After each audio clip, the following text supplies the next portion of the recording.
There you go. This is our 2-hour weekly get together. We bring you all the biggest news from around the world of hard rock, heavy metal, of course, the wide world of sports.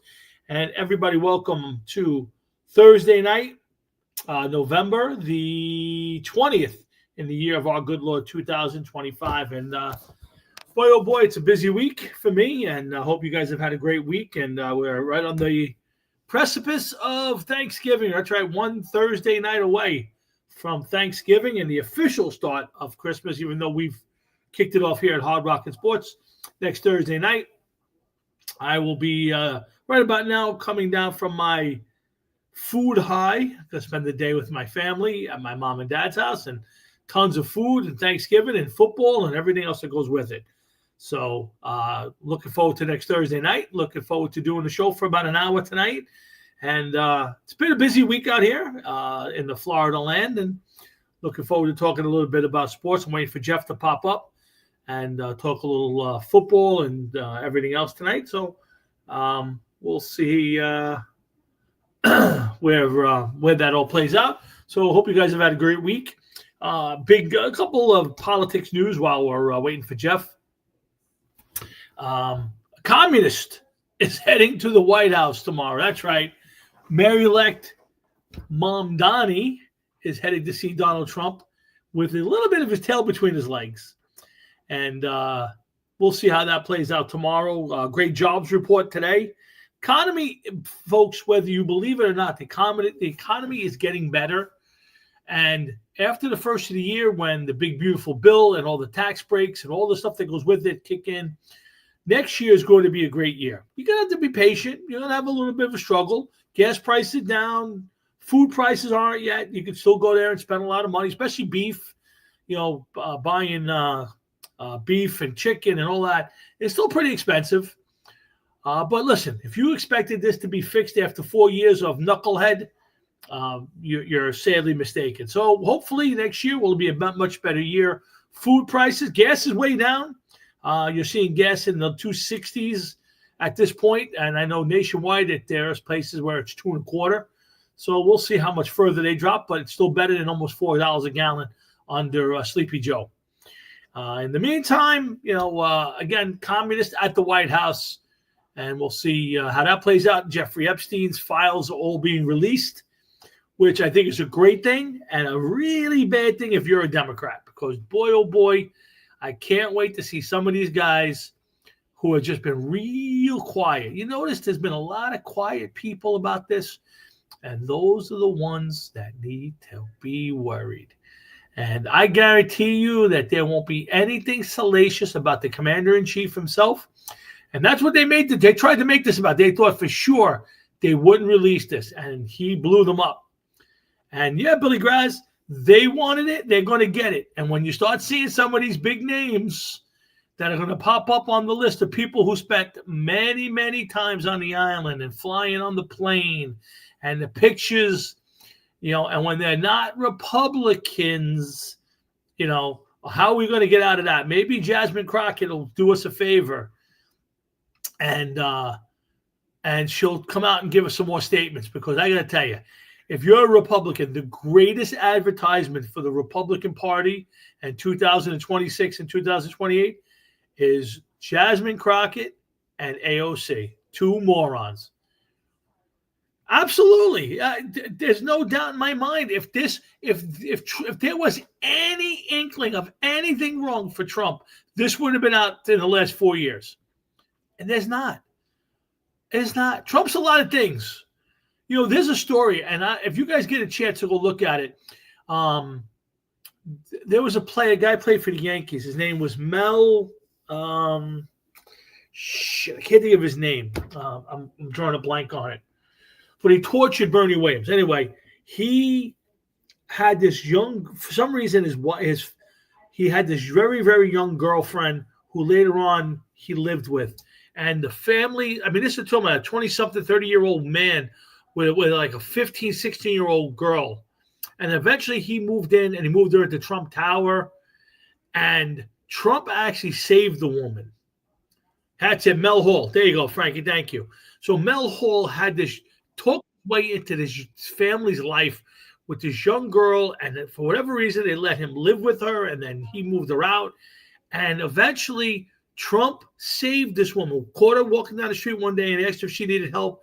And he said, watch the documentary. It's fantastic. And I'm not telling you Trump's the greatest guy in the whole world. Believe me, it's far from it. Thank you, Michael Bafulco. But the one thing Trump's not is a sleazebag. And I will tell you that this, and maybe Billy Graz will back me up and some of the other guys, I think that this Epstein file coming out, there's going to be some names on here. Boy, oh boy. I think there's some stars. There's going to be some politicians who are going to be running for the hills. So I'm glad it's coming out, and I'm looking forward to seeing it. And you know what? If you're a Republican, Democrat, independent, musician, superstar, ball player, whatever, if you were part of that crowd, you deserve to go to jail, and you deserve to be thrown under the jail. And I hope every one of them gets that. So, but I see Jeff just popped up. He popped up. Now he's popped on. I was going to jump right in. But it should be an interesting couple of weeks. Yeah, I agree, Frankie. I'm a big Trump guy, you know that. But if I find out that he was over there and he was soliciting these young girls, he needs to get as much trouble as the rest of them. But I don't think it's there. Yeah, Hollywood's right, Billy Graz. Yeah, Billy, I couldn't agree with you more. You're going to see a lot of people. This is going to be worse than the Diddy stuff. This is going to be worse than a lot of those supposed scandals that never broke for anything. This one, I think, backfires. It's already starting to.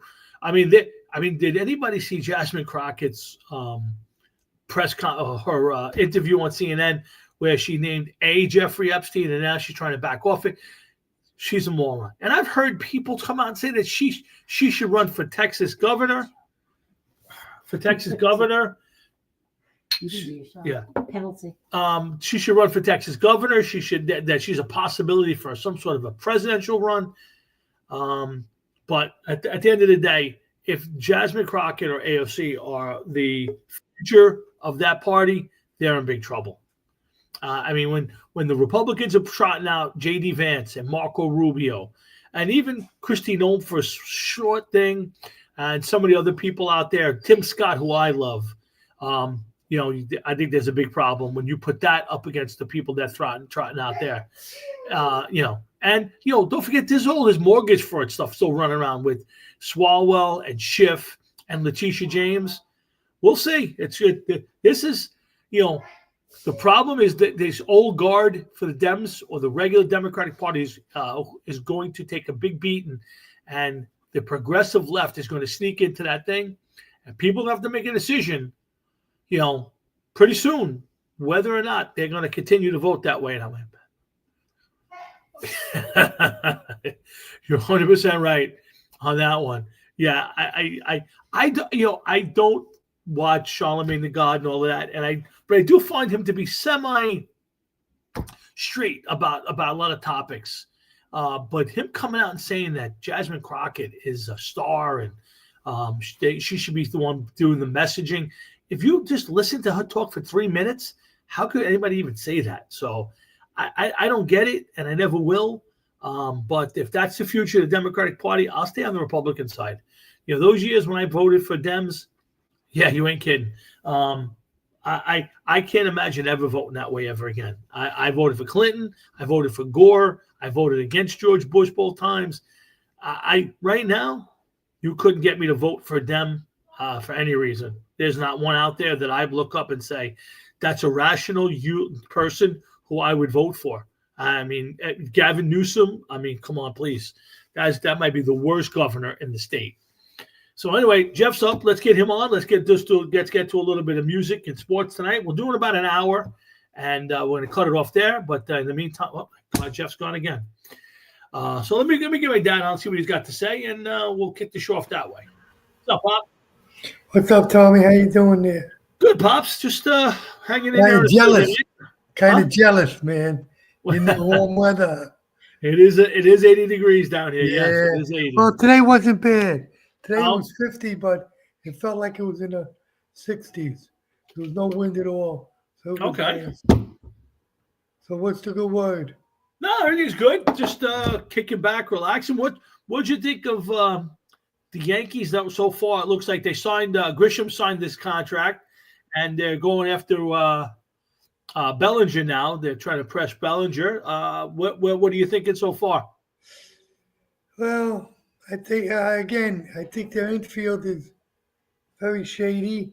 Yeah. Their left field is non-predictable. Well, I mean, look at it this way. I mean, I'm not a big fan of the kid at second base, Jazz Chisholm, but I would play Rice. I would play Chisholm. You'll wind up with Volpe at some point next year. They're still going to go with Volpe. The question is going to be who's going to play third. I don't know the status. I'm pretty sure the kid they traded for is coming back. He's got a great glove. And, yeah, I think the question is going to be left field and center field. And, the pitcher staff should be pretty good if Cole's back. Between Cole and Fried, Rodon, and the kid, the young kid that came up late in the year, it's a pretty good. That's as pretty good of pitching staff as you may see. Well, Volpe's the one that scares me. He made a big mistake the first year he came up here 30 some home runs. Well, yeah, that's a problem. Well, the problem is they preach that stuff, and that's the problem is that they should not preach to this kid to swing up. That his swing should level out, hit the other way, try to hit 250 and play good defense. And he'd be the Yankee shortstop for 15 years. He seems like he gets lost. Yes. On the infield, you don't know what to do. Yeah. It's just I don't understand. Like you say, if you look at his swing, he's uppercutting everything. He's going for the second deck. Yes, I agree. I agree. I think he's 20 year. If he plays defense, good. But that's what happened last year. I mean, 2 years ago he won the Gold Glove. And you said, I don't care what he hits, play Gold Glove defense, and whatever you get in that lineup is great. The problem is the year before last he stepped back, and then last year he was terrible all the way around. He couldn't play. He had 19 errors last year. He couldn't hit. So terrible. Other than that, let's see what happens. I think we need a permanent third baseman. Yep. Yeah, and again, well, I like the kid they traded for last year. Kid that I thought he's got a great glove and he can hit. He just didn't hit consistently enough last year, but I like his glove. I don't know what his contract status. I got to look that up. If you go back and look at years when they had little dynasties, whether it was Baltimore, Oakland, and most of them had two-thirds of their fielders were good hitters. Yeah. You had a couple, Mark Belanger. Yeah. And, everybody wants to, today, they don't want you to pull the ball. They don't want you to advance the runner over. They'd rather you strike out than hit a home. Absolutely. They will trade multiple strikeouts. Yes, Goldschmidt. Goldschmidt played first, and I don't think he'll be back. I would give the job to Rice. I think Rice is good enough at first, and he's got a good stick. And then you can bring in a backup catcher, and Rice gives you a little versatility.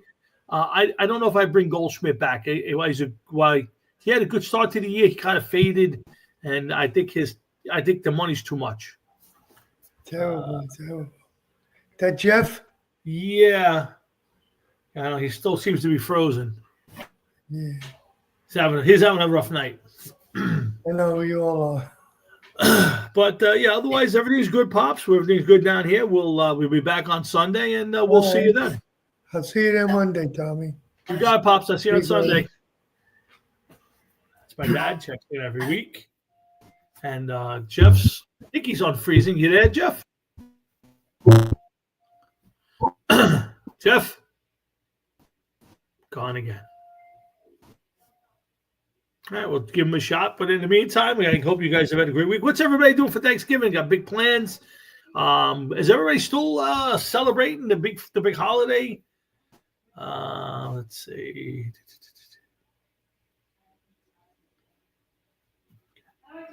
I'm looking forward to Thanksgiving. Thanksgiving's still top two. All right, Christmas Eve is still my favorite holiday, but Thanksgiving's right behind it.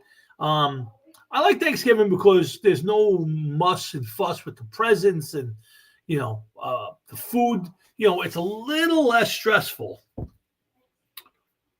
Nice. Yeah, that's still the way, we still have 15 or 20 of us at my mom's house. One of my sons come, my aunt and her family. But yeah, to me, it's still about, hold on a second. Let me just send some documents.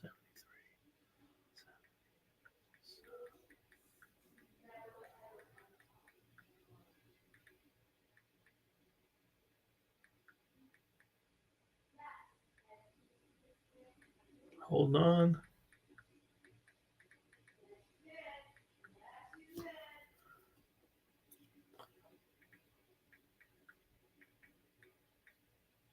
Okay, send some of my end.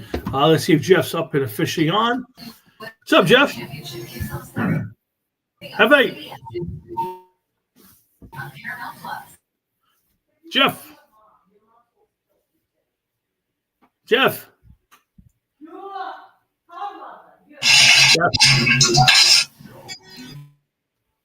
Jeff. He's frozen. Doesn't seem to be. But yeah, no, I definitely think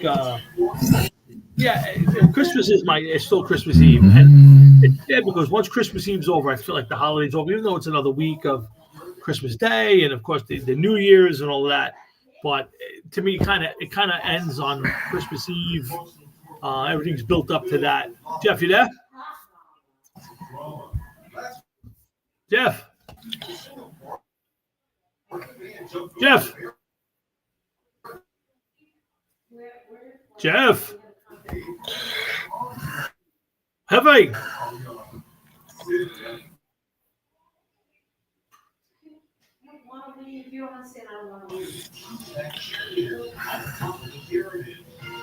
Jeff. 2025 with this guy. Which guy is that, Frankie? Frankie, what's your thoughts on Frank? What's your question? What's your thoughts on the Mets and Alonso and their moves in the offseason? What's the big move? Do you have to sign Alonso no matter what he wants? I heard it's a 7-year deal. As a Met fan, are you looking for Alonso back for 7 years? Would you? I know you probably prefer it to be less, but if it comes down to 6 or 7 years, are you okay signing him for that long? Yes, Jeff's. It's not his internet; it's his computer. I might have to break down and buy him a new computer because this is every. Yeah, I agree with you, Frankie. I think that's your biggest problem. Although, there was a lot of. It's one or the other for you guys with your batting. But yeah, I think the big problem last year was the pitching. Guys like Senga and Montas and all those guys kind of, So yeah, I agree. But if it comes down to it, let me let you play GM, Frankie. Alonso's agent Boris calls up and says the Giants are offering 7 years, $320. Are you making the deal? Are you health plan with extra benefits for people with Medicare and Jeff, are you there, Jeff? Medicaid. It's health plans. BNS Health. Jeff.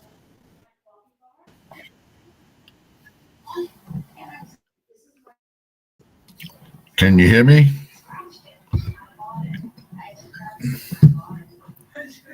Can you? Jeff. F.A.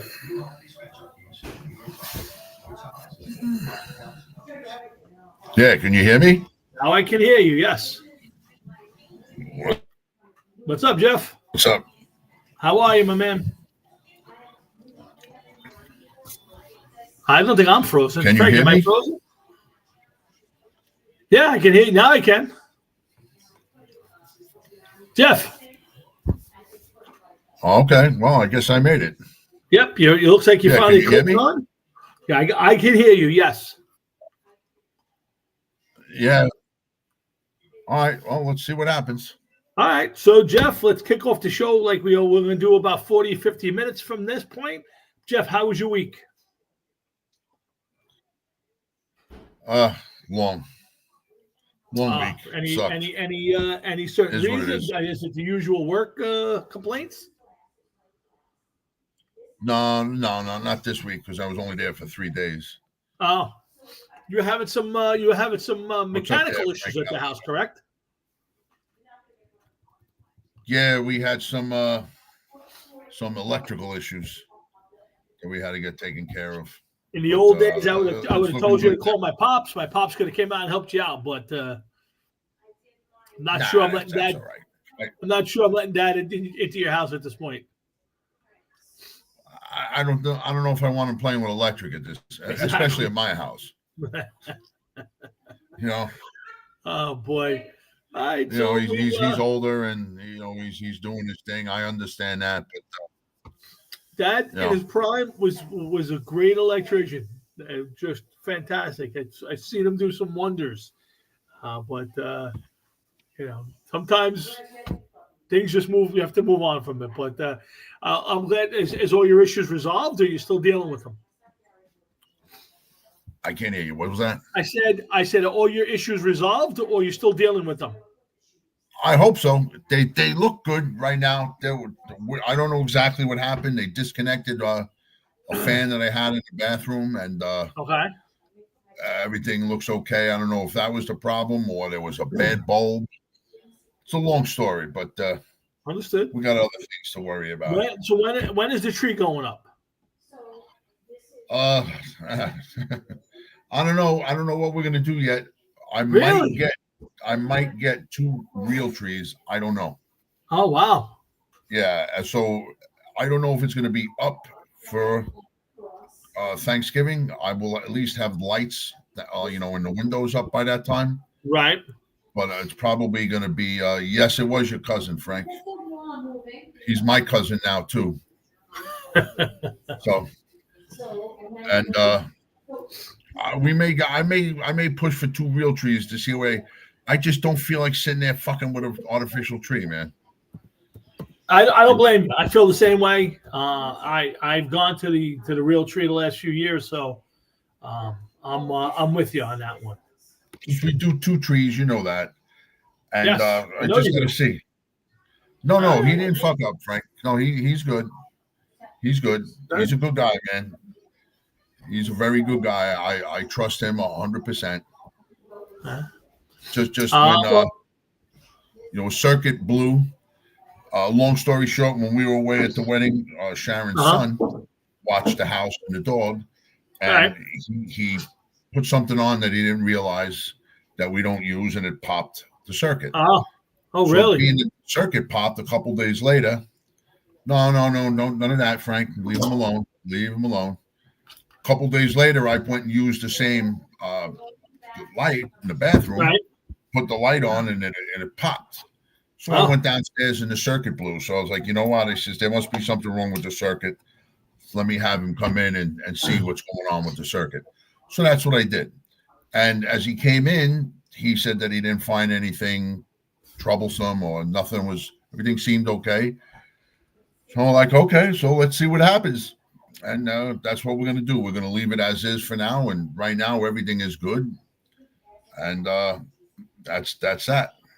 Gotcha. All right. Listen, hopefully it works out. Hopefully everything stays on. The holidays are here. Big Thanksgiving a week away. Listen, if something happens, I'll just run the fucking, what do you call it? Run the generator. There you go. Lights. No. Look at this. Yeah, you know what? I don't think that was it, but we don't know. But right now the fan is disconnected, and everything seems to be okay. So, all right. Well, let's hope for the best. All that matters. We can't have electrical problems right around the holidays, Jeff. We can't have it. No, not when I'm about to add some amperage to daily draw. Yes, and keep in mind, folks, we will be off next Thursday night for the Thanksgiving holiday, which I am looking forward to immensely. Not the day off, but the Thanksgiving holiday I truly enjoy. So I'm looking forward to it. But, Jeff, let's get to a quick show tonight.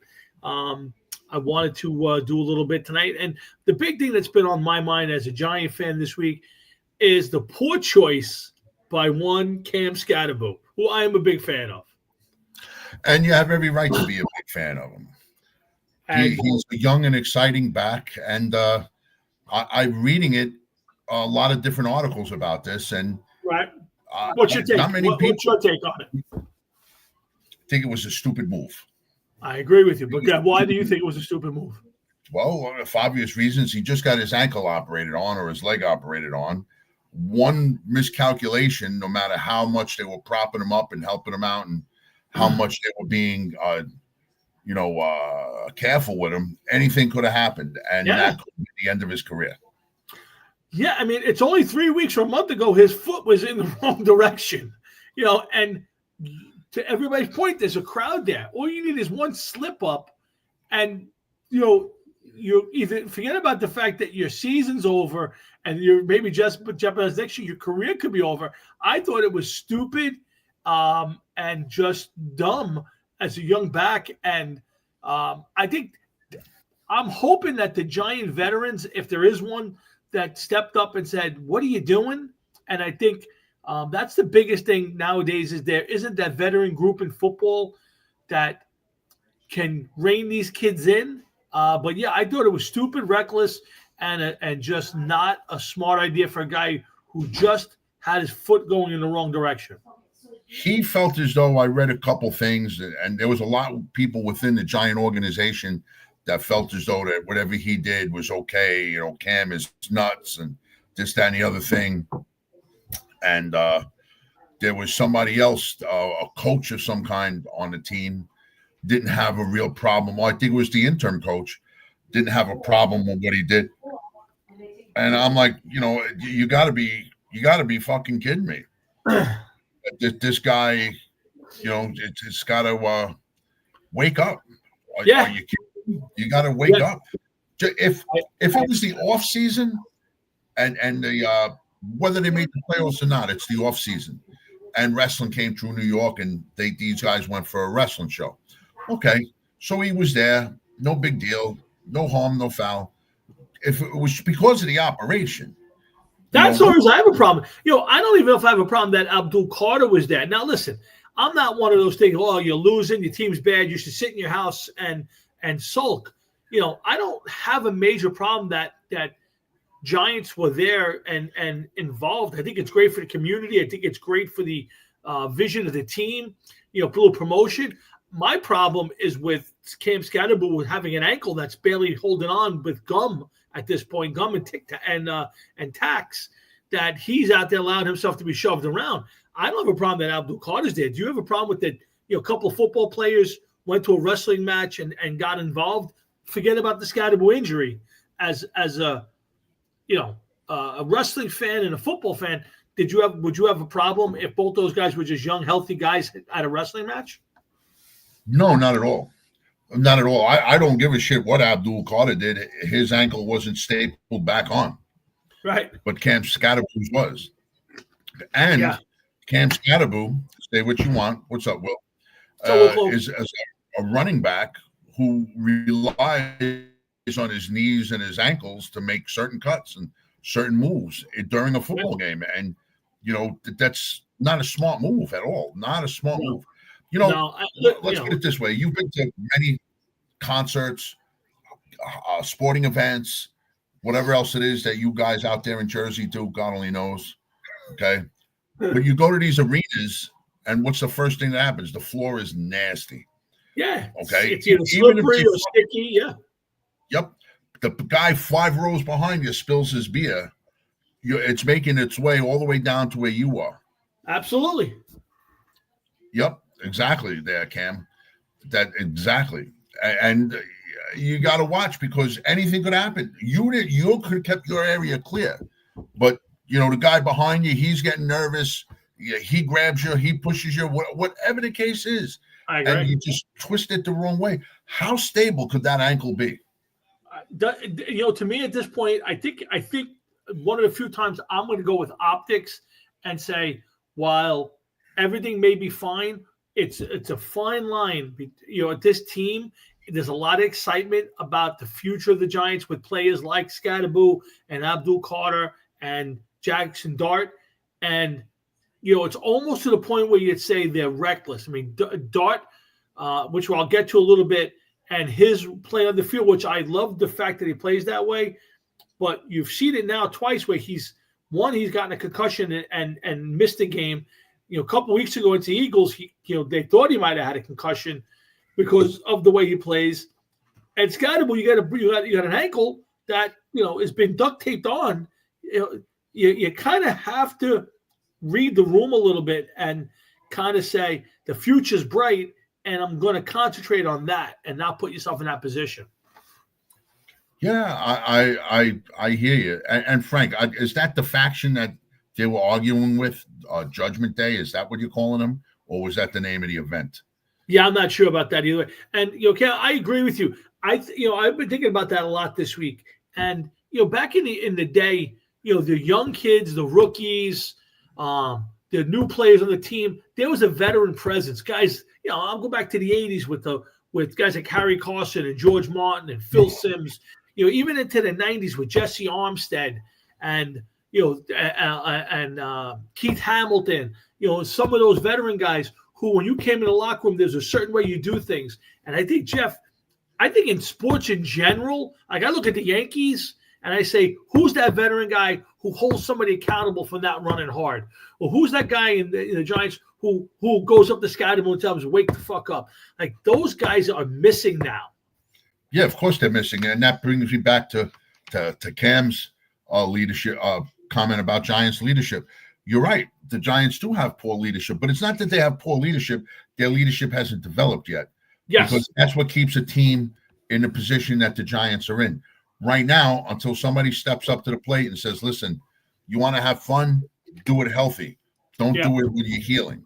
But I think that's in sports in general now. I think in sports in general, I think that mostly, it's almost like, when we went to school or when you hung out in neighborhood, there was a hierarchy, like there was, like when we were kids, there were guys like, I'll use Mike Pepe. When Mike Pepe walked in onto the street, you kind of took a step back because he was the veteran guy. He's the older kid in the neighborhood, and you kind of followed, his thing to a certain extent. He was bigger than us. He could kick the shit out of us. Right. And sports was always that guy. Today, I think in most leagues, most teams, there are very few teams where there's a veteran presence that kind of says, this is how we do it. This is how you're going to do it. And keeps guys in like Scatterbo and Jackson Dart in line. I think that's missing from sports now.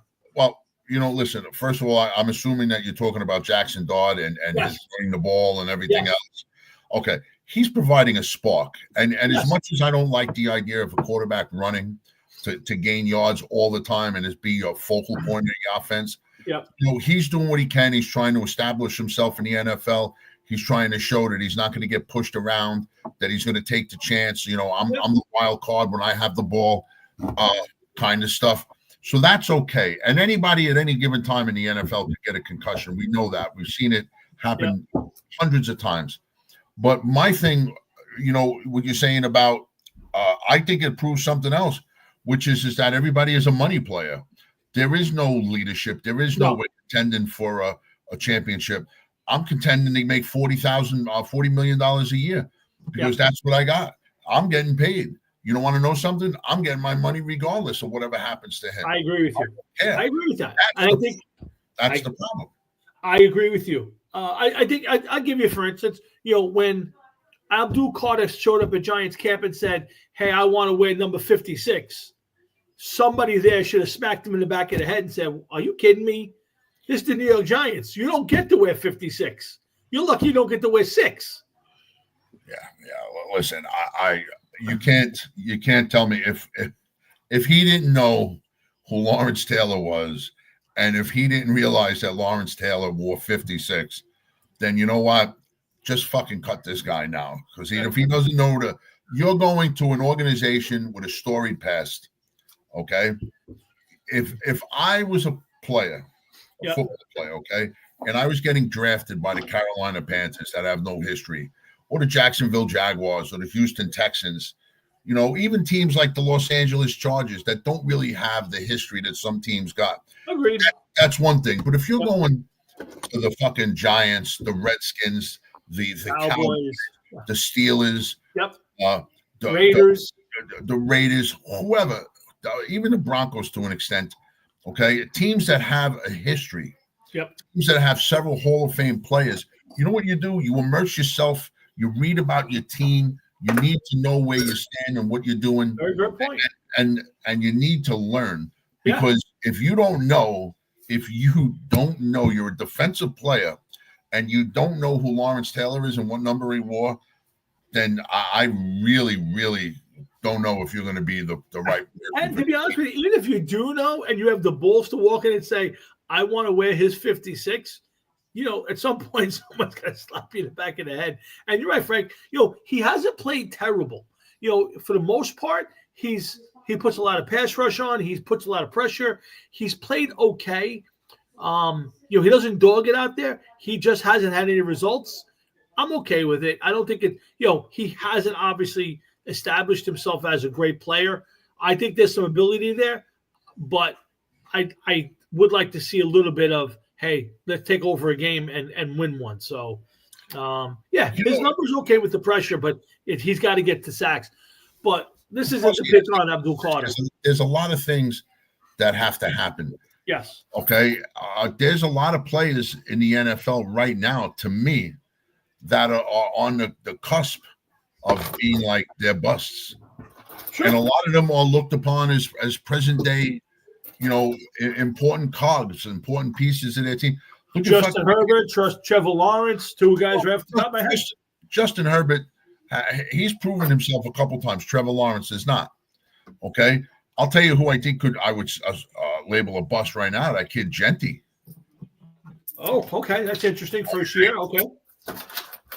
Yeah, okay. First year. It's like, what is he doing? Travis Hunter had to be a two-way player. Okay, now he's out for the rest of the year. Yeah, and now you lose two players. You don't lose one player. You lose two players. Yeah, and he didn't shine on either side of the ball. No, I agree. To me, he should come back and play. He got hurt. Right? He got hurt, but he took out two positions in getting hurt. One man getting hurt took out two positions, and 100%. He'd only played a number of positions, snaps on defense, and he did nothing on offense. Yeah, I got to be honest. I don't think that anybody at this point is good enough to play both ways. Well, Genty got hurt. Wouldn't he just play? I thought I didn't see him get hurt. Frankie may be 100% right. I just don't think that anybody's coming to the NFL and going to play a meaningful full season as a two-way player, especially in those positions. I mean, I don't know what positions you think I think could play. I mean, maybe you could play tight end, playing on passing downs, and then play corner or safety or linebacker, maybe, or I don't know. But to think you're going to play full-time corner and full-time receiver, or three-quarter position as a receiver, I think it's a dumb idea, and it's really looks more like a stunt than it is than actual. Genty, just for the record, has played 10 games, 149 carries, 554 yards, an average of 3.7. He's averaging 55.4 yards a game. He lost one fumble. Not exactly numbers that'll lighten up the league for somebody that came in with the promise that he was coming in with. I would agree. I mean, I would a little ways from a bust yet. I think the Trevor Lawrence one. The reason I call him a bust is because he's a running back, and running backs, they seem to give up on running backs quite easily. Yeah, and, right. If he's not producing, and you're a running back, you're a bust. Yeah, I agree with you. No, I agree. You as a running back, you need to hit the ground running in your rookie season, and at least what he looked like. Yes, agreed. That kid, my God, he looked like an Adonis. Yep, it's interesting, but I think it's a little. But speaking of the NFL, the Chiefs look like they may be busts this year. What's your take on the Kansas City Chiefs at this point being 5-5? Definitely on the outside looking in, playoff wise. Well, right now, yes. But you want to know something? Until they turn around and say that they've been eliminated from the playoffs one way or another, whether it's before the playoffs start or in the first, second, third Super Bowl and they're eliminated, I would not discount them just yet, because while they still have breath, they're still a dangerous team. It's Patrick Mahomes, a guy who thrives in the postseason and has been there so many times. He knows what's going on. Yeah. I wouldn't take anything away from him until it's gone, until it's taken away. They still have a chance. Listen, if they still say that Lamar Jackson and the Ravens have a chance, you got to give it to Patrick Mahomes. Well, let's put it this way. So right now the Chiefs are 5-5. So are the Ravens. The Chiefs, if they lose this week, have a 30% chance of making the playoffs. Currently, they're at 46% chance to make the playoffs. If they win, they're up to 57. But the Ravens, if they lose, still have a 56% chance of making the playoffs, while they're currently at 72%. And if they win, they make it 75. Now, do you want to know the Chiefs' schedule the rest of the way? Yeah, sure. By the way, before you go any further, sure. I just think that the reason that the Ravens have a better schedule is because of playing in the AFC North, which does not really seem to have a clear-cut leader in that division. So, it does come down between them and Pittsburgh, and now Aaron Rodgers has got wrist problems. So yeah, I would tell you. That to me that looks like I'm going to get to him. Let's get to that. Let me give you the Chiefs' remaining schedule, and then you can we'll see how you think they're going to wind up. Let's see. Give me a second. I don't want printable schedule. Let me just see this schedule. No, I believe they're 3 games behind Denver. Yeah, I think Denver's 8-2 at this point. Yeah. All right, so Chiefs. Okay, so they just lost to the Broncos. Okay, so this week they get the Indianapolis Colts at home. That's a tough game. Shouldn't Denver's 9-2. Yes, Denver is 9-2. Sorry, Jeez, yes. Wow. Yeah. So this week, Kansas City's 3.5 games behind. Yeah, they're 5. Yeah. That's a lot. They're not going to make up for the division, I would think. They're still hanging on the border of the. I think this point you got to figure they're looking for a wild card spot and probably no home playoff games. So this week they get to Indianapolis and they come back Thursday with a 3:30 game on Thanksgiving at Dallas. So that's 2 tough games in a row. Although I'm not a big Cowboy guy. You know what? That's an important game to watch, because one of those 2 teams is going to come out and are definitely in a better position than they went in. Absolutely. And whoever loses is going to have to really put their nose to the grindstone and start playing. All right, so let's give them a win. Let's say they're going to be geared up for a home game against Indianapolis, and they get a win here. So they're 6-5. They go to Dallas on Thursday. Jeff, do they win at Dallas on Thursday? I think so. I think they'll win in Dallas. Now they're 7-5. They come home 10 days later, and they play Houston at home. I think that could be 3 in a row for them. Okay. Then they're at home again against the Chargers. I'm going to say that's a loss. All right, so they're now 9-6. Week 16, they go to Tennessee. I think that's pretty much in the bag. Okay, so 10-6, and I think me and you and 9 friends could go there. And here's a big game. They're at home to the Denver Broncos. I think at that point in time, I think Denver may be resting some people. I mean, at the position right now, why would you keep some of those guys in there? I wouldn't. I'll tell you why. One, I'm not a big fan of the sit downs, but if you're Denver, what you don't want to see is Kansas City in the playoffs because of the mystique of Mahomes and Reed and the things that they've accomplished. I agree, but you know what? You also can't. Let's just say that Kansas City Denver by that time is 13-4 or better, 14-3, 15-2 or whatever, 14-2. Are you really going to risk playing some of your better players for the whole game guys are getting hurt standing there. Yeah. You know, I don't know about that one. I hear what question. you're saying, but if you're going into the playoffs and you need to keep that guy fresh, you may keep your quarterback out or your receivers out. Tom, you know what time it is, don't you? Yes, I know what time. There you go. I'll be right back. Go ahead. So I just don't know if 10-7. Let me get the schedule. Let me get the sticks up here again. I don't know if 10-7 is going to be enough for them to make the playoffs. Let's see who's ahead of them right now. Hold on a second, folks. So let's say Buffalo, New England hangs on, wins the division. Buffalo's at 7-3. So there's one spot. Pittsburgh gets in. They got the Ravens. Jacksonville at 6-4. I don't buy. The Chargers are 7-4. There's 2 playoff spots. So there is one playoff spot for the Chiefs, Jacksonville, and the Ravens. That's a tough hill to climb if you're the Chiefs, who are not playing well. Yeah, well, Frank, is Daniel Jones hurt? I didn't realize that. Okay. I mean, listen, because of the quarterback and the coach, I think that's the case.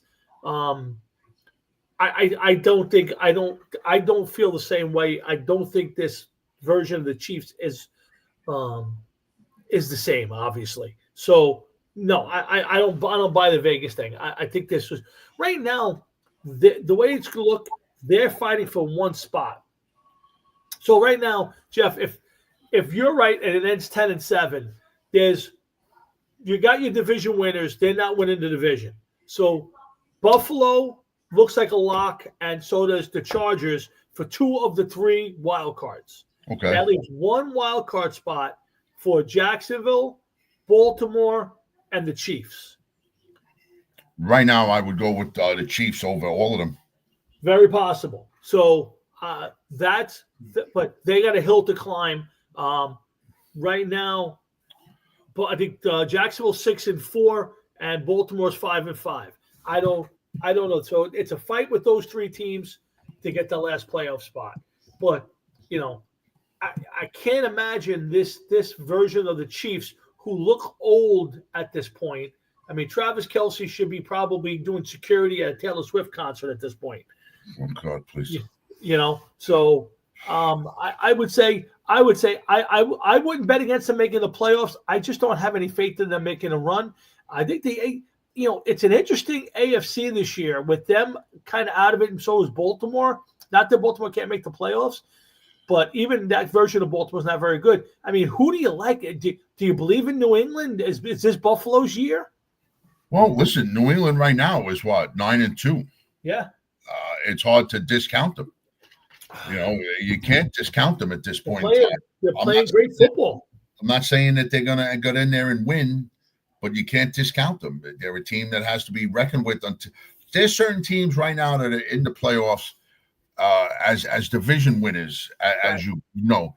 And some of these teams, until they're knocked out, they have to be reckoned with. Yeah.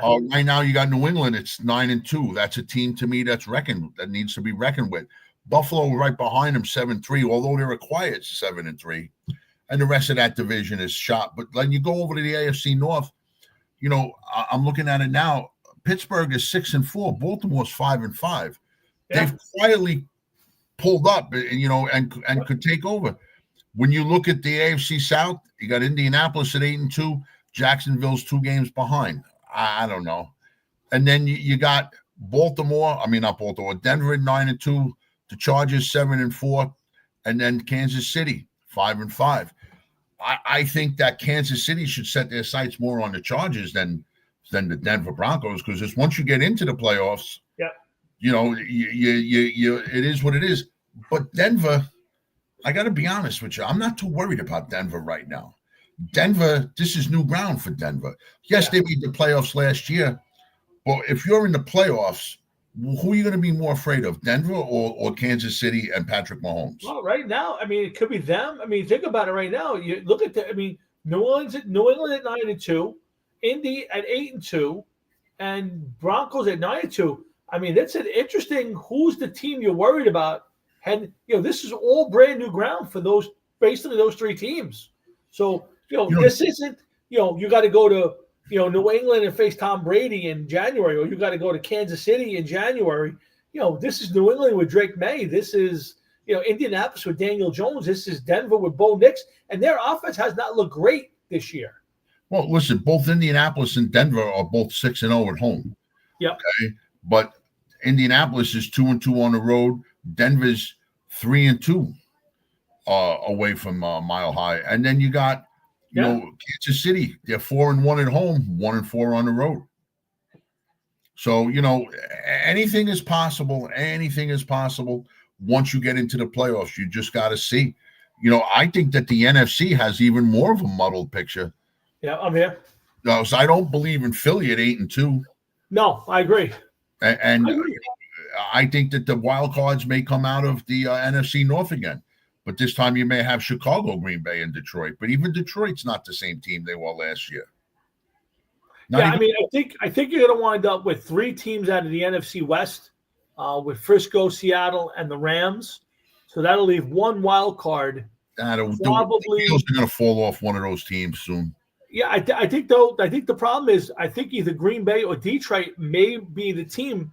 And Detroit, Detroit's on the bubble. Detroit don't make the playoffs this year. While he's had some success, there's got to be a little bit of a hot seat over there for Dan Campbell. If Detroit does not make the playoffs this year, okay, it's going to make the hiring of Aaron Glenn and the offensive coordinator going over to Chicago, Ben Johnson, look brilliant, and it's just going to be a matter of time until they get their teams together.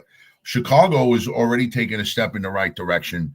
They've won 3 in a row, but Detroit, I don't know, man. They're just they don't look like a strong team this year, man. They don't really do much for me. But the team to watch to me, San Francisco. This is a team that's been dealing with injuries from the beginning of the season. They don't even have Brandon Ayuk back either, do they?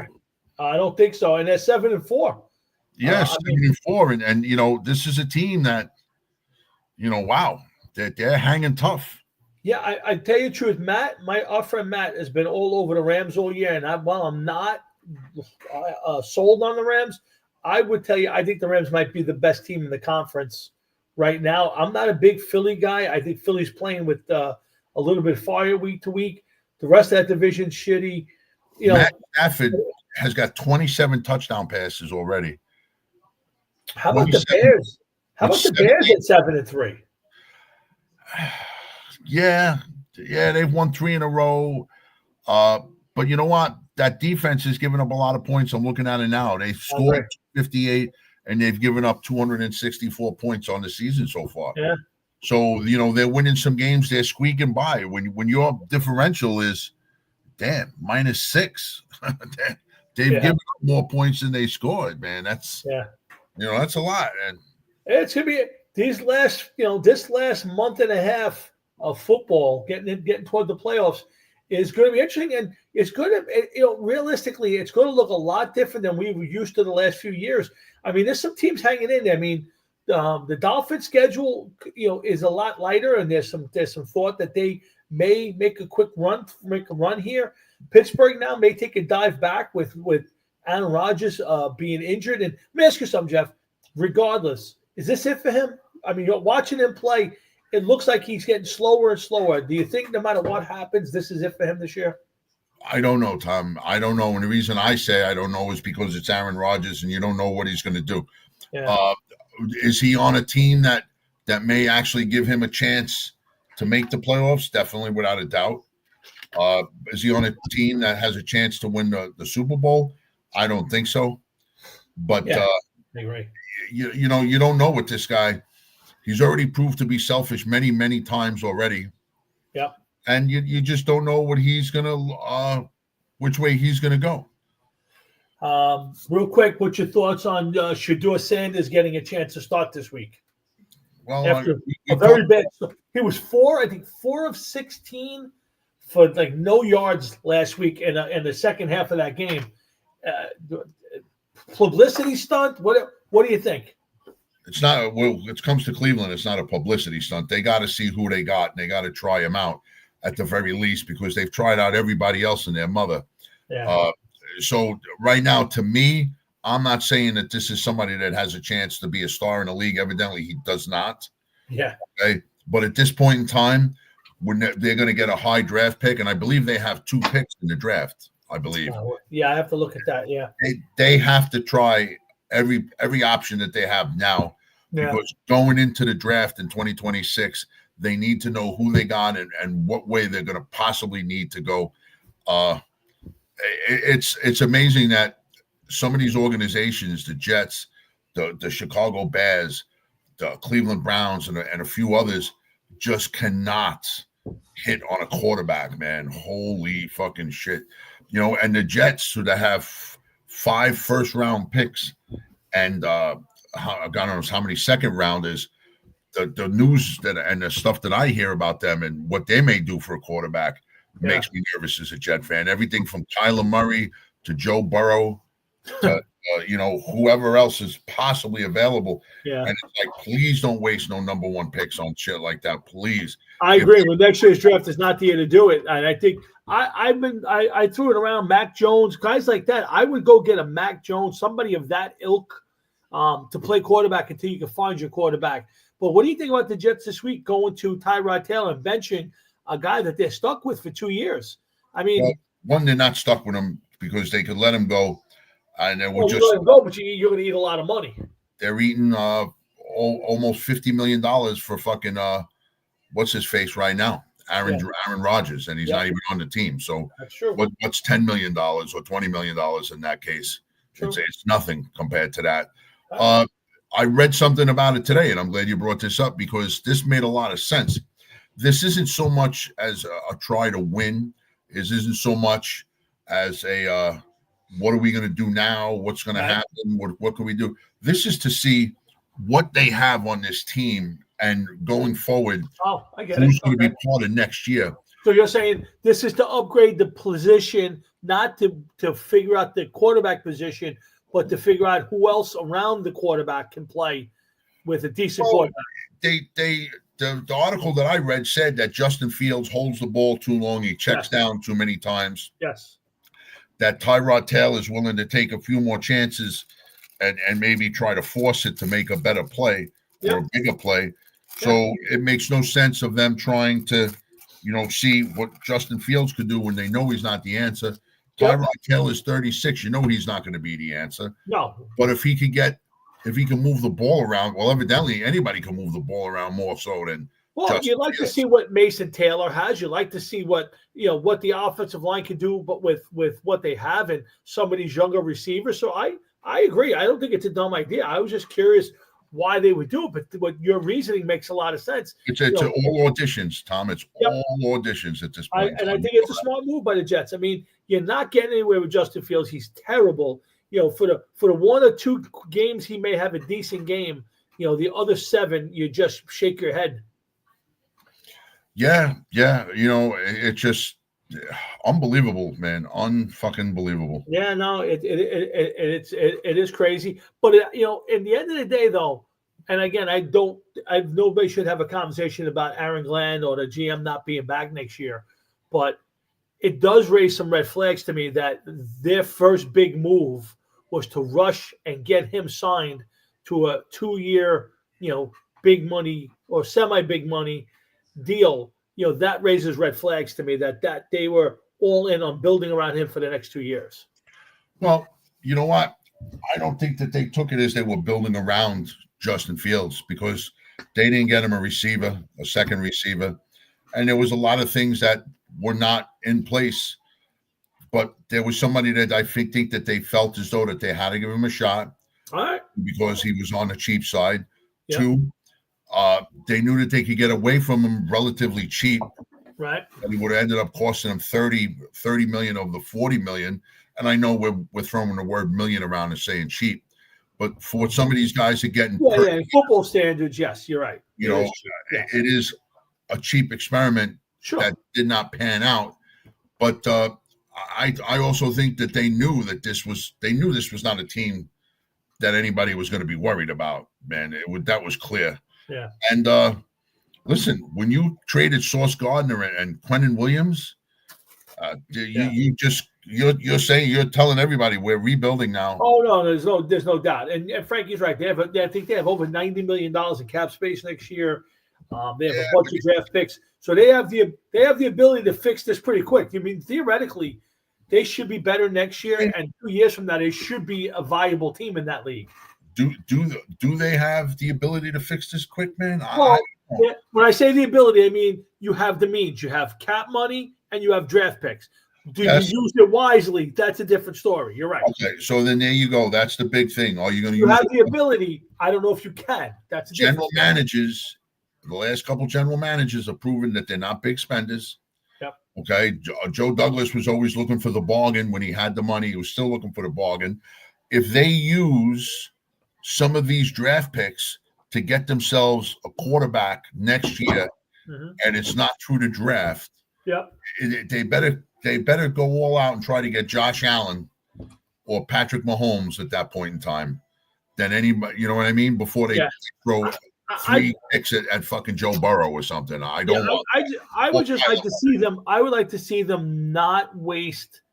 Whoever they draft early next year, it's got to be a guaranteed game-changing player, whether it's a tackle or a receiver or a corner, somebody who's going to come in and change the way they're played. And I don't want to see them take a chance on a quarterback who may be a project, or a wide receiver who has nobody to throw him the ball. It has to be somebody who makes a difference, and that's the way I see it. But I totally agree. And listen, they've been linked to Mendoza from Indiana.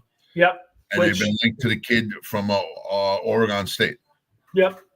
So right now, those two, I could work with that. They were also connected to the kid in Penn State. He wrecked his knee. Yep. Lenora Snellers, who I really haven't heard much of him. The kid from Alabama.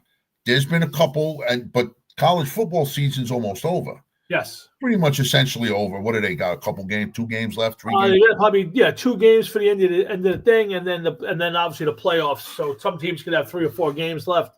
Most teams probably have 1 or 2 games left. Yeah, it's anything could happen at that point in time, but you got to be careful what you do, and you cannot waste these picks. I agree. First of all, a lot of people they're saying, well, the Jets are picking 5th this time around, and they can't really lose out on something. The season's not over yet. The season's far from over yet. Let this team go out and play and lose before we start making mock drafts and saying, well, we could pick this guy up or pick that guy up. No, I agree. Don't pick up a guy like Kyler Murray so that you could replace Kyler Murray. You could replace Justin Fields with Kyler Murray. It's basically the same kind of player, no? I agree with you. Listen, I don't like any of these kids coming out in the draft next year at quarterback as being immediate game changers. I think 2 years from now, there are a better group of quarterbacks coming out. If you can get one of these guys late in the first, early second round, I would be more apt to do that. But if you're picking in the top 10, if you're the Jets, you need to come out of there with an absolute stud. Receiver, corner, defensive lineman. I mean, you got to replace Williams now. You got to, you need to replace Sauce Gardner now. And there's so many holes on that team now. That's the thing too. Okay, you're not taking another receiver. You're not taking this number 1 pick and making 5 separate picks in the first round. Nope. Okay. If anything, maybe what they should try to do is you got 2 picks next round or 3 picks next round. Try to trade those and get back into the first round of this year and try to get 3 or 4 picks out of the first round. I would agree with you. And try to do it that way. But, as far as getting a receiver, okay, you need a receiver. But if, like you said, if there's nobody to throw him the ball, what's the point of getting a receiver? You traded a cornerback away. Are you going to waste a first-round pick on a cornerback? What's up, Louis Pica? Yeah, You already have one. I don't know, Jeff. You know what? Like I said, if I'm the Jets, I just think, yeah, that's another good point. They could lose Breece Hall in this next off. Although I think by not trading him, I think they showed Breece Hall a lot by not trading him. Yeah, I think they're going to build around Breece Hall. Will they give him the big money he wants? I don't know. I don't know if anybody will. I don't know. I haven't heard any of his contract demands. Yeah, me either. So I don't know. I don't think he's going to be getting a huge contract.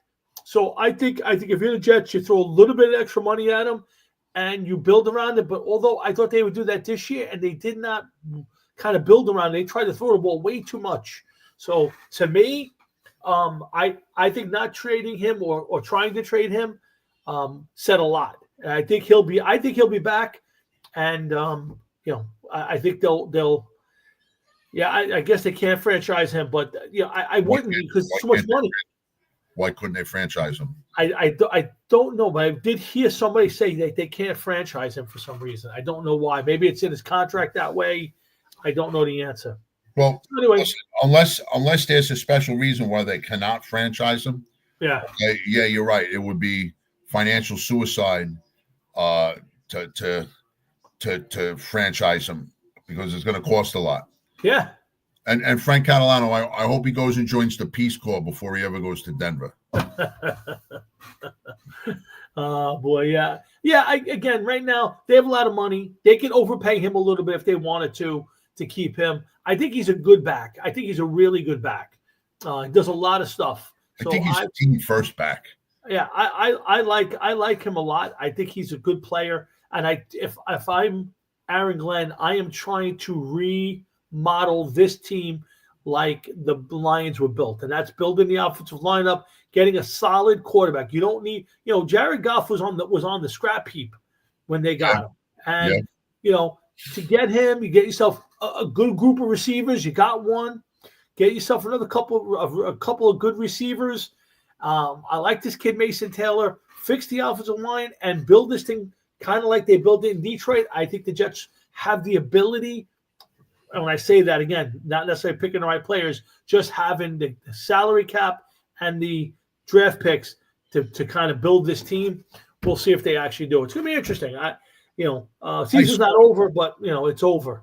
That Mason Taylor was some fucking dillweed in the fucking in the what do you call it, fantasy league? Fucking, yeah. I dropped them, ran and fucking swiped them up like I know, garbage picking, man.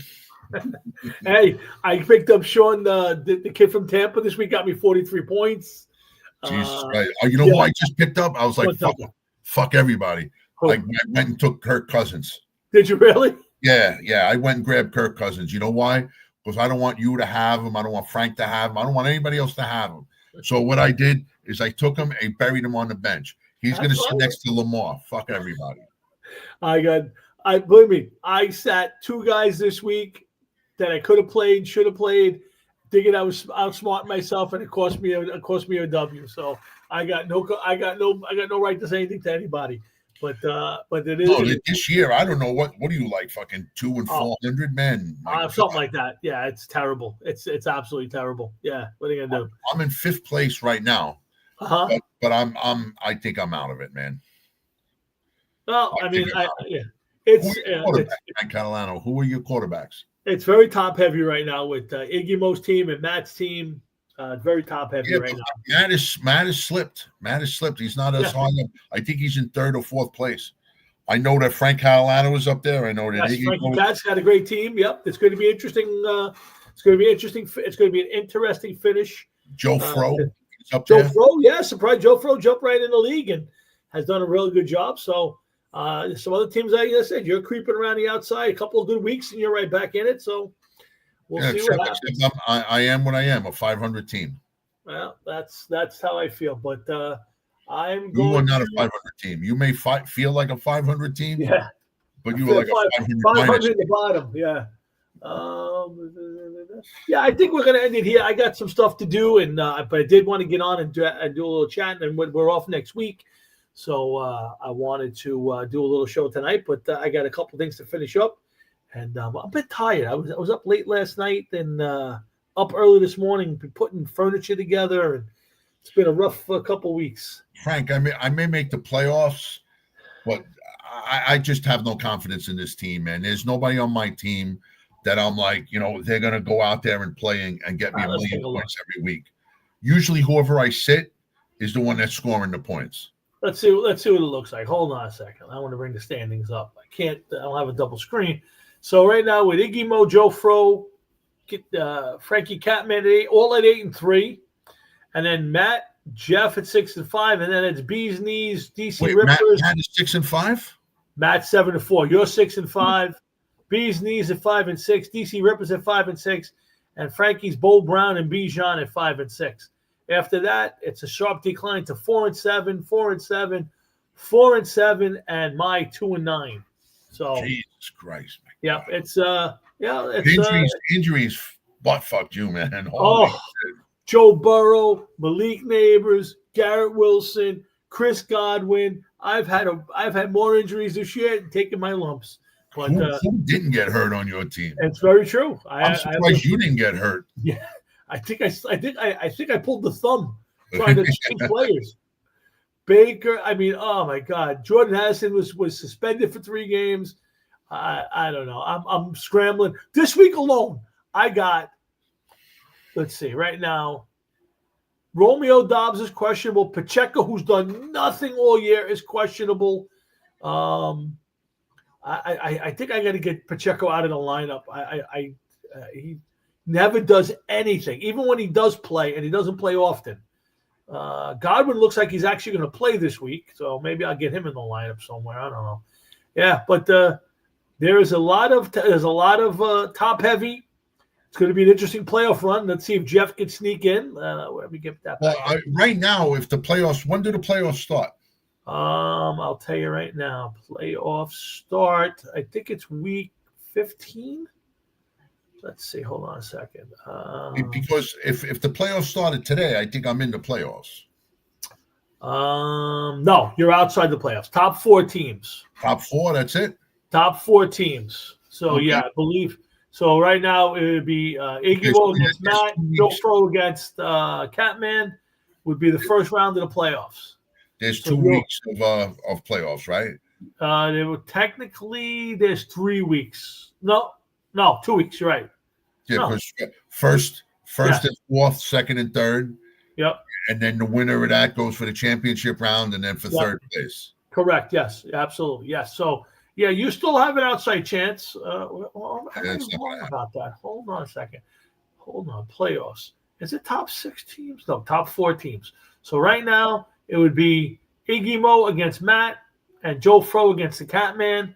Winner moves on. So that starts week 16 and week 17. It was one thing to lose to Frank Catalano because his team is actually pretty good, but when you lose to a Dodd Trouton franchise such as yourself, that hurt, man. That was getting kicked in the teeth and the nuts. Listen, at the same time. That was my Super Bowl. That was it. That was my championship game. That was my Super Bowl this year. As long as I have to go through the whole off season listening, if you miss the playoffs by 1 game, I will celebrate that as my victory parade. If I was you, I would do a show and just do nothing but douse myself in champagne. I will drive by your house with toilet paper flying out the window the whole day for the entire day. If you miss the playoffs by 1 game. So last night when we were supposed to play and we couldn't make it, I was like, I'm going to go find somebody else to play hockey with. So I did. And it was impossible. I didn't even touch the puck. I ended up quitting the game in the middle of the second period because I couldn't get the ball. I couldn't get the puck. I just couldn't do nothing. And I was like, fuck this. I'm out. Yeah, I got on late last night and I played a couple of games and it's not as I've played 21 and went through the season. I think I lost 1 game and scored 1,000 goals. And I'm obviously now in the middle of the season. I think I'm like 5-2, and I'm struggling to score goals. And It's definitely a lot tougher. You got to switch some things around. I did. I've been picking up guys. I took your advice. I found some guys in the minors and brought some guys. No, not that. That you can do too. Switch lines. What's that? Switch lines. You got to go. There's a page where you can end up switching the game around. Oh, really? Take some of the power away from the computer. Oh. Body checks, like when I check them. Yeah. I put them in the hospital. Okay. But when they check me, they bounce off. Like I'm not like it's nothing. I'm like, fuck them. The computer already has a big enough advantage. As much as I've rigged the computer so that I can make it that I can play. Yeah. When the computer wants to hold on to the puck, there's nothing you can do. It's the truth. You're 100% right. Iggy Mo's son is a professional. He does all that. He does a lot of basketball stuff. He does a lot of their checking of games for the better basketball. But yeah, he's a professional gamer. It's a hell of a way to make a living. Boy, I gotta tell you, good for him. How old is he? I have no idea. I would say he's early 20s, maybe late teens. I'm not 100% sure. I've never met him. But it's a heck of a way to make a living. That's for sure. You know, I got a couple nephews too, Frank. No. Well, next year I think we're going to expand the football league. I have a lot of fun playing. I do. I want to play more, and I have a lot of fun. You and I got to play a little ultimate team the other day. That was fun. No, it wasn't. It was a lot of fun. It wasn't fun at all. I'm just waiting for Frank Jeffrey to get off his ass and play the game this week. So I have to. I'm trying to hope to knock Frank off the schneid, give him a loss. But in the meantime, Frank's 7-0, headed toward our 12-game league for another 5 weeks. I hope Frankie goes into the playoffs undefeated. I hope Frank goes to the championship game undefeated. Then I hope he loses by 2 points. I want him to be so close. He's like tasting it, but he can't get it. And you know what that motherfucker did to me? What did he do? He's lucky I didn't know where he was. I think I would have gotten in the car and went to his house. What happened? You're playing like he was bullshitting me. That's what he did. The game was 21-21 at halftime. Okay. He was going down right before half trying to score. There was like 17 seconds left. He burned all his timeouts. Okay. So now he's running back up to the line, and the clock just went from 17 to 0 in the blink of an eye. That even I was like, wow, what happened there? But that's okay. I got the advantage. Right. So, of course, I was throwing interceptions all game long, throwing interceptions, and he's capitalizing on them. So now he was up by 14. So then I score a touchdown. Okay. And the coach's suggestion said, go for 2. Right. So I go for 2. Down 14 tells you to go for 2? What? You were down 14, and it told you to go for 2 after a touchdown? Yes, because if I think it was 14. I was down by like 2 scores. And if I scored, like I would have had to score 2 more and get like an extra point and then 2 points, right? So he scores and he's like, oh, okay. He gets the ball back and then he scores again. Okay, but he's telling me that he's not trying to score, but he scores. Then the motherfucker goes for 2 points, this cocksucker. And it's like, what do you need? You're up by like 11 points with 35 seconds left. You got to go for 2 points. Oh, the computer picked that for me. Like, no. He does say that all the time. Oh, I didn't pick that. The computer picked it for me. Yeah, I know. And I'm like, you motherfucker. So I was just like, I was just happy that the game was over. Because what are you going to do? I lost. It is what it is. It is what it is. But yeah, he does it all the time. Oh, I suck today. Oh, I'm not good today. Well, I'll tell you right now. The other day, he did suck, man, because I was moving the ball with no problem. Well, I shouldn't say I was moving the ball with no problem. Mechie, you pick up, he 160 yards he had in the game. I see that. I saw your stats, yeah. And then he fucking robbed me a yardage and that motherfucker. Let me guess, what was the fucking TV screen was moving? You couldn't see it? Too many excuses. I don't know who the fuck made him official scorer. He's a character. He's a funny character. That's all I can say. We're looking forward to seeing him. I'd like to get an independent auditor to figure out our fucking stats. Well, you know what? Maybe I will do that because all the stats are on the thing. All I have to do is go back and kind of do an independent arbitration of the stats for the season. I can do that. I have some time, so maybe I'll do that. We'll see how it plays. Well, let's end it right here. I got some stuff to do before I get to go to bed. But it's been a lot of fun. I am around all day tomorrow. If anybody's around, I am around all day. In the meantime, laundry and play Frankie Mule.